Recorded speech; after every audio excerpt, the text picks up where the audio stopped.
You ever get that feeling like when you finally, put together this really awesome WordPress website, Hmm. and then you kind of realize like anybody could just figure out what theme you used. Oh, yeah. It's almost like they're peeking behind the curtain and seeing all the scaffolding holding it all up. Yeah, it's like giving away your secret recipe. Exactly.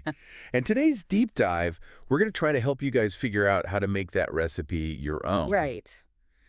So we've got a whole bunch of articles here from Rank Math. Hmm. I've got some notes from when I was trying to figure this out myself for my own website. That's great. And we're not judging. We've all been there, right? They've all been there. Okay, so Absolutely. let's just jump into it. Yeah. Why does it even matter if people know what theme I'm using? Well, for one, think about all the effort you put into making your website look unique, right? Yeah. If someone can just figure out what theme you're using, they could basically just copy it Oh, yeah, it's without totally. doing any of the work. Then think about it like that. So it kind of takes away from, all that effort you've put in. Yeah, and you mentioned security before. Right. How does that tie into it? Well, themes can have vulnerabilities just like, any other software. Uh-huh. And so if someone knows exactly what you're using, they might know about those vulnerabilities and be able to exploit them. Oh, so it's better to just keep that on the down low. Exactly. It's better to be safe than sorry. Okay, so I get the scary stuff now. Yeah. Let's talk about solutions. Okay, sure. How do we actually hide the theme name? Like, what are the actual steps? Well, there are a few ways to do it. Okay. One way, and it sounds a little intimidating, but it's actually pretty straightforward, Uh-huh. is you can rename the theme folder. Okay, so, and for people like me who don't really understand the tech side of things, Yeah. where do I even find this folder? So you would need to access your website files, Okay. either through an FTP client or through your hosting provider's file manager. And you would navigate to the DopCon Content Themes directory, which is where all your themes are stored. Okay. And then you simply rename the folder for your active theme. Oh, okay. So like Yeah. instead of it saying like 2024, it would say like my super awesome theme or something. Exactly. Exactly. Yeah. But one thing to keep in mind is the articles mention that this is best done right after you install WordPress. Okay. If you try to do it later, it could potentially mess up your theme settings. Oh, so like right at the beginning. Yeah, right at the beginning is Got best. it. Noted. And it might not work for all themes either, so Mhm. just something to be aware of. Okay, so maybe a little bit of caution there. Yeah, a little bit of caution is needed. What if I'm not comfortable messing around with files and folders? Is there a way to do it that doesn't involve any code? Yes, there is. You could edit the style.css file. And what is that? So that file contains all the information about your theme, including the name. Oh, You can access it through your WordPress dashboard Mhm. under Appearance and then Theme File Editor. Gotcha. And you would just find the line that says theme name and change it to whatever you want. I'm so hesitant to touch anything code related though. What if I accidentally break something? Well, there's always a risk, especially if you're not familiar with code.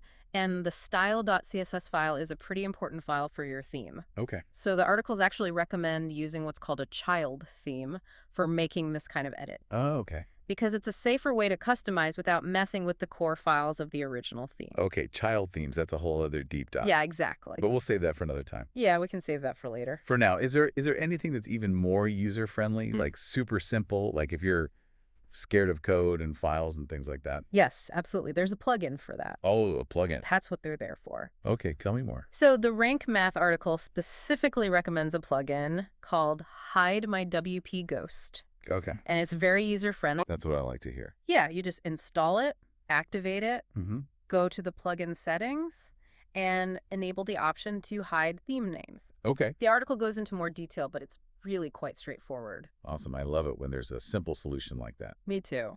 Okay, what about taking things even further? Like, what if I don't just want to hide the name? Mm-hmm. Like, what if I really want to make this theme truly mine? Well, in that case, you might consider white labeling. White labeling. Yeah, so that's basically rebranding the entire theme. Right, So you yeah. can have custom names, logos, the whole works. Is that necessary for everyone?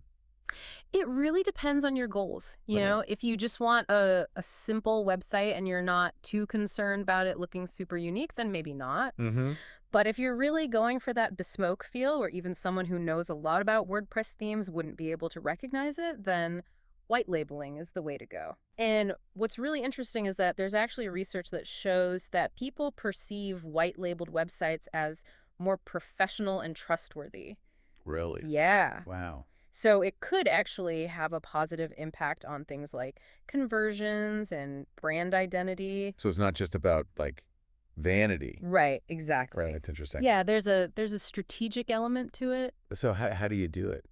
Um, a lot of premium WordPress themes actually have white labeling features built in. Oh, So it might be something that comes with the theme that you choose, gotcha. but it can be a more involved process, obviously, Okay. but it gives you that ultimate level of customization. So it's like the boss move of website creation. Exactly. Okay, so I've got a question for you. Yeah. The very common issue, Okay. those theme names that just show up in the footer. Oh, yeah, yeah. It's like they're getting free advertising. Exactly. It's like a little shout out to the theme developer. Yeah, not a fan of that. Luckily, it's usually a pretty easy fix. That is. Most themes let you edit the footer content directly through the WordPress customizer. Okay. So you just go to Appearance, click on Customize, Mhm. and look for the footer settings. Okay. And you can usually just remove the theme name or replace it with your own copyright information. Awesome. Very simple. Yeah, it's a quick fix. It's amazing how those little things can make such a big difference. Absolutely. It's all about the details. So what's interesting here is that, we have so much control over how our website actually looks. Yes, absolutely. It's not just about picking a theme and sticking with it. Right. You can really make it your own. You can really tailor it. Exactly. I'm already getting ideas for my own website. That's great. That's what we like to hear. So just to recap what we've talked about so far in this deep dive, Yeah. we've gone over why hiding your theme name even matters in the first place, Uh-huh. both for security reasons and just, reinforcing your own brand. Right. And then we talked about how to actually do it, from renaming folders to plugins, even to white labeling, which is pretty cool. Yeah, the whole shebang. We even talked about that little footer issue that everybody runs into. All right. So before we move on to the next part, Okay. I want to leave you with something to think about. Okay. If hiding your theme is all about making your site unique, what other little things might be giving away your theme? Ooh, that's a good question. We'll dive into that next time. I'm excited to find out. So last time we were talking about all the reasons why you would want to hide your WordPress theme name, especially if you're really going for that super custom look. Yeah, and you left us with a pretty intriguing question. Yeah. What other crews, even after you've hidden the name, might still be kind of giving it away? Right. Like, what are those things that we're just not thinking about? Exactly. So where do we even begin to look for these hidden clues? Well, one of the most common giveaways, and it's something that a lot of people overlook, is default content. Default content. Yeah, so a lot of themes come with like sample pages, posts, even images. Oh, okay. And if you forget to replace those with your own original content, it can be a dead giveaway that you're using that particular theme. Ah, so like all that lorem ipsum text. Exactly. I've definitely been guilty of leaving that in there a few times. It happens, but it's not just the text itself. Yeah. Think about the layout, the design of those default elements. Yeah. Even if you swap in your own words and pictures, someone who's familiar with the theme might still recognize, like, the structure, the way things are arranged. So it's like using a cookie cutter, but trying to decorate the cookies differently. Yes, The underlying shape is still the same. that's a great analogy. Okay, so default content. Right. What else? Another telltale sign is default widgets. Widgets. Yeah, those little boxes in the sidebar or footer, things like recent posts or search bars or social media icons. Yeah, I've seen those. Those can also make your site look a bit generic if you're not careful. Okay, yeah, they can. So take some time to customize those, change their titles, rearrange them, or even replace them entirely. So really just make them your own. Exactly. Man, this is making me want to go back and look at my website with a magnifying glass. It's a good exercise. Are there any other hidden clues that we should be on the lookout for?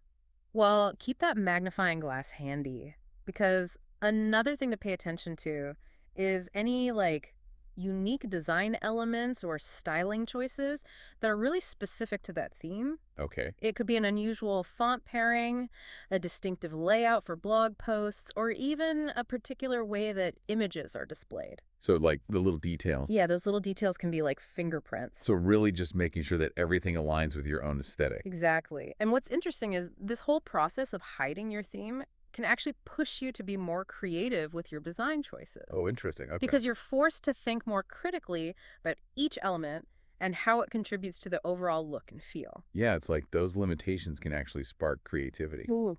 Right, exactly. Okay, so we've talked about default content, we've talked about widgets, we've talked about those distinctive design elements. Hmm. Anything else? Well, there is one more area that people often overlook, and it might make some listeners a little nervous. Oh, The code itself. we're going back to code. Now, don't worry, you don't need to be a coding expert for this. Okay, good.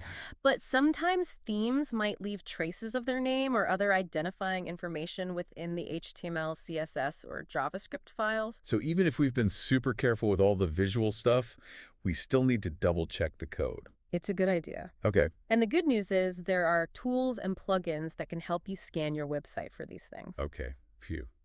That makes me feel better. Yeah, you don't have to do it all manually. So it sounds like this whole hiding your theme thing is not just a one-time thing. Right. It's more like an ongoing process. So WordPress updates, plugin conflicts, things like that could potentially reveal the theme again. It's possible, yeah. Yeah, But don't let that discourage you. Just like you would check your website for broken links or outdated content, you should also check on the things you've done to hide your theme and make sure everything is still in place. got it. So routine maintenance. Exactly. But it's not about being like secretive or trying to trick anyone. No, not at all. It's about, taking pride in your website and making it really represent you. Exactly. Okay, so we've covered a lot of ground here in part 2. We have. From those sneaky default content things all the way to like code stuff. The whole spectrum. But before we wrap things up and move on to the final part of our deep dive, Great. I kind of want to shift gears a little bit. Okay, sure. We've been talking a lot about, the how-tos, the technical side of things. Mm. But what about the bigger picture? Like, what are the implications of all this customization? Ooh, that's a good question. How does it affect how people see our websites? Yeah, the psychology of it all. Right. I'm really curious to hear your take on this. Welcome back to the final part of our deep dive into hiding those WordPress theme names. Where we left off, we were about to get into the psychology of all of this customization. Yeah, I'm excited to get into this side of things. Yeah, it's a really fascinating aspect that I think a lot of people don't really consider. So how does, like, hiding the theme name and really, really making all these customization choices, how does that actually affect us? Like on a deeper level? Well, think about it. When you put all this time and effort into customizing your website, going beyond just the basic settings and adding your own personal touch, it becomes more than just a website. It's like it becomes more personal, right? Yeah, it becomes an extension of you. Yeah. Your personality, your brand, your creativity, and that feeling of ownership can be really powerful.